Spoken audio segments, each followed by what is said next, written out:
इस क्लास में बात करते हैं प्रॉपर्टीज ऑफ सिलिकॉन्स के बारे में। ठीक है, तो पहला हेडिंग लगाओ उनकी स्टेबिलिटी, मतलब क्या केमिकल स्टेबिलिटी ऑफ सिलिकॉन्स के बारे में। ठीक है, तो देखो जो आपके सिलिकॉन होते हैं वो जनरली किसी भी केमिकल रिएजेंट से अफेक्ट नहीं होते। ठीक है, वो क्या होते हैं, उससे कोई इफेक्ट नहीं डालते, मतलब वो नॉन रिएक्टिव रहते हैं। ठीक है, कोई भी आप रिएजेंट ले लो, एसिड वीक एसिड ले लो, अल्कली ले लो, सॉइल सॉल्यूशन ले लो या वाटर भी ले लो, अगर वो रूम टेम्परेचर पे आप उसके साथ रिएक्शन कराना चाह रहे हो तो वो आसानी से रिएक्शन नहीं करते। ठीक है, और अगर इनकी बात करें ऑक्सीडेशन के बारे में, तो इनका ऑक्सीडेशन प्रोसेस भी बहुत ज्यादा स्लो होता है रूम टेम्परेचर के ऊपर। ठीक है, ये आसानी से खुद का ऑक्सीडेशन नहीं करने देते। ठीक है, लेकिन जब टेम्परेचर आप बहुत ज्यादा बढ़ा देते हो, जिससे क्या होता है, हल्का फुल्का ऑक्सीडेशन करने की टेंडेंसी इनके अंदर आ जाती है। ठीक है, जैसे एक मटेरियल होता है, हाई टेम्परेचर पे जब हम क्या करते हैं, उसको गर्म करते हैं। मटेरियल है हमारे पास फ्लूइड पॉलीसाइलोक्सेन, देखो हम आगे देखने वाले हैं टाइप्स ऑफ सिलिकॉन्स के बारे में। ठीक है, तो उसी के अंदर ये आता है पॉलीसाइलोक्सेन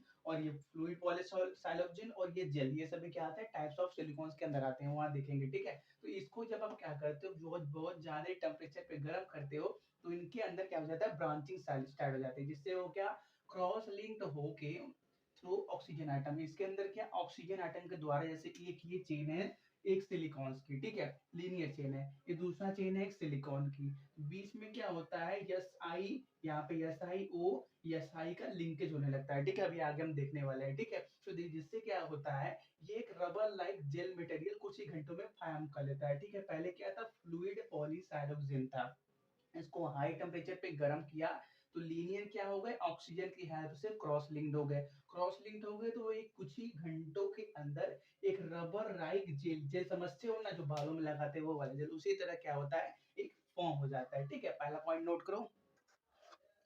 नेक्स्ट बात करते हैं पहले इनकी थर्मल स्टेबिलिटी के बारे में। ठीक है, तो जितने भी आपके सिलिकॉन पॉलीमर होते हैं वो क्या बहुत ज्यादा थर्मली स्टेबल होते हैं, हीट से वो जल्दी इफेक्ट नहीं होते। ठीक है, कहाँ से कहाँ तक, जब तक आपका टेम्परेचर 200 से 300 डिग्री सेल्सियस के रेंज के अंदर रहता है, तब तक ये इनकी प्रॉपर्टीज के ऊपर कोई इफेक्ट नहीं पड़ता। ठीक है, ये क्या होते हैं, बहुत ज्यादा थर्मली स्टेबल होते हैं, और इनका जो ग्लास ट्रांजिशन टेम्परेचर होता है वो भी बहुत ज्यादा लो होता है। ठीक है, देखो ग्लास ट्रांजिशन टेम्परेचर होता क्या है। ठीक है, सपोज कर लो किसी बॉडी का ग्लास ट्रांजिशन टेम्परेचर, जिसको टीजी से डिनोट किया जाता है, उसको क्या सपोज कर लो 20, चलो 200 डिग्री सेल्सियस डिसाइड है, ऐसा कह दिया गया है। ठीक है, तो होगा क्या, ये ऑब्जेक्ट जिसका glass transition temperature 200 degree Celsius है, अगर आप इससे नीचे टेम्परेचर की बात करोगे तो वहां वो क्या रहेगा, सॉलिड रहेगा, सॉलिड स्टेट के अंदर रहेगा। और इसके ऊपर टेम्परेचर की बात करोगे तो वहां क्या वो लिक्विड स्टेट के अंदर रहेगा। ठीक है, तो ग्लास ट्रांजिशन टेम्परेचर क्या एक ऐसी बाउंड्री बोल सकते हो, जिसकी अगर नीचे आप बात करोगे 200 है, तो 190 180 170 डिग्री सेल्सियस पे बात करोगे तो वो मटेरियल कैसा रहेगा, सॉलिड स्टेट के अंदर। और जब इसका टेम्परेचर 200 से बढ़ा दोगे, 250 260 कर दोगे, तो वो क्या लिक्विड स्टेट के अंदर चला जाएगा। ठीक है, तो जो आपके आपके पास पॉलीमर, सॉरी सिलिकॉन के पॉलीमर होते हैं, उनका जो ग्लास ट्रांजिशन टेम्परेचर होता है वो बहुत ज्यादा क्या होता है, लो होता है। ठीक है, सपोज कर लो, सपोज क्या करोगे, अभी तो एग्जांपल बता ही दिया। ठीक है, तो देखो बात करते हैं इसकी कुछ यूजेस के बारे में। ठीक है, तो देखो कुछ ऐसे टेम्परेचर होते हैं जहाँ पे आपके ऑर्गेनिक जो आपके हाइड्रोकार्बन से वहां पे यूज नहीं किया जा सकते। ठीक है, जैसे देखो कोई भी प्रॉपर्टी है, उसको टेम्परेचर दोगे तो उसका स्टेट चेंज हो जाएगा। सपोज करो, एक सेकंड ऊपर का नोट करो, चलो सपोज करो ये आपके पास एक ऑब्जेक्ट है। ठीक है, अभी ये सॉलिड स्टेट के अंदर है, इसको आप हीट दोगे तो क्या हो जाएगा, ये क्या हो जाएगा, लिक्विड स्टेट के अंदर चेंज होने लगेगा। इसको आप और हीट दोगे तो क्या होगा, ये गैसेस स्टेट के अंदर चेंज होने लगेगा। ठीक है, मतलब क्या हीट देने पे इसका टेम्परेचर, इसका स्टेट क्या हो रहा है, चेंज हो रहा है। या अपोजिट भी आप सोच सकते हो, ये गैस है। ठीक है, गैस के अंदर से हीट निकाल दोगे तो वो क्या हो जाएगा, लिक्विड के अंदर चेंज हो जाएगा। अब लिक्विड के अंदर से भी हीट निकाल दोगे तो वो क्या हो जाएगा, सॉलिडिफाई, मतलब क्या सॉलिड के अंदर चेंज हो जाएगा। मतलब क्या हीट दोगे या लोगे उसका स्टेट चेंज होने वाला है। ठीक है, लेकिन जो आपके सिलिकॉन के पॉलीमर होते हैं, अगर बात करें इनके हम स्टेबिलिटी के बारे में, ठीक है, तो ये -50 डिग्री सेल्सियस से 250 डिग्री सेल्सियस तक अपने आप को क्या कर सकते हैं, अपनी प्रॉपर्टी को स्टेबल बना के रख सकते हैं। ठीक है, इतना लंबा इनका होता है रेंज, -50 डिग्री सेल्सियस कर दो, तक ले जाओ टेम्परेचर नीचे या 250 डिग्री सेल्सियस ऊपर तक ले जाओ, इनकी प्रॉपर्टीज में कोई चेंजेस नहीं आने वाला है, ठीक है। जिसकी वजह से ऐसे हाइड्रोकार्बन ऑयल जो क्या जिनका टेम्परेचर कम करने पे वो क्या होने लगते हैं, वो विस्कस हो जाते हैं, ठीक है। ऑन कूलिंग मतलब टेम्परेचर कम करने पे, ठंडा करने पे वो विस्कस होने लगते हैं। उनको वहां पे जहाँ पे यूज नहीं किया जा सकता उसकी जगह पे क्या किया जाता है, सिलिकॉन के पॉलीमर यूज किए जाते हैं, सिलिकॉन ऑयल यूज किया जाता है, ठीक है। क्योंकि इनका जो टेम्परेचर रेंज होता है बहुत ज्यादा हाई होता है, ठीक है। जैसे ऐसी कोई मशीनरी होती है ना जिसमें कंटिन्यू वो चल रही है तो कुछ ऑयल देना पड़ता है कि फ्रिक्शन ज्यादा ना हो, स्मूथ चले, ठीक है। तो जब क्या होगा, फ्रिक्शन ज्यादा होगा तो क्या होगा, टेम्परेचर ज्यादा बढ़ेगा। अब तो अगर हमारे पास हाइड्रोकार्बन है तो वो क्या हो जाएगा, जल के भाप बन के उड़ जाएगा। लेकिन ये क्या होता है, इनका टेम्परेचर रेंज ज्यादा हो जाता है। अगर इनको वहां पे डाल दोगे तो वो कुछ ज्यादा टाइम तक सस्टेन कर पाएंगे, किसके मुकाबले, हाइड्रोकार्बन ऑयल के मुकाबले, ठीक है। इनको नोट करो। नेक्स्ट बात करते हैं इनकी केमिकल प्रॉपर्टीज के बारे में, ठीक है। तो देखो ये आपका साइलोन का एक पॉलीमर बनाया गया है, ठीक है। अगर आपका आर क्या हो जाए, CH3 हो जाए, अगर आर आपका CH3 हो जाए तो इसको बोला जाता है साइलोक्सेन। क्या, साइलोक्सेन। ये किसका यूनिट है, साइलोक्सेन का यूनिट है, ठीक है।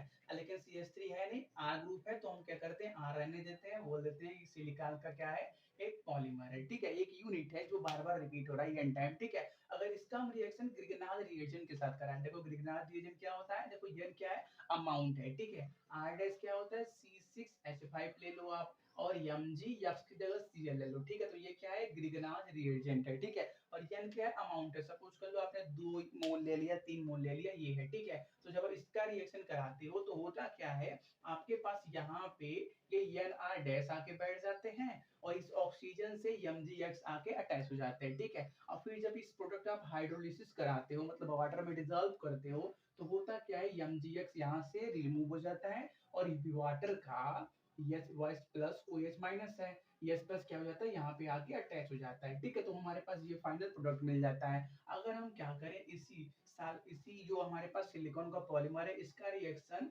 एल्काइल लिथियम के साथ करा है, ठीक है। यहाँ पे भी N क्या है, अमाउंट है, अमाउंट ऑफ मोल है, ठीक है।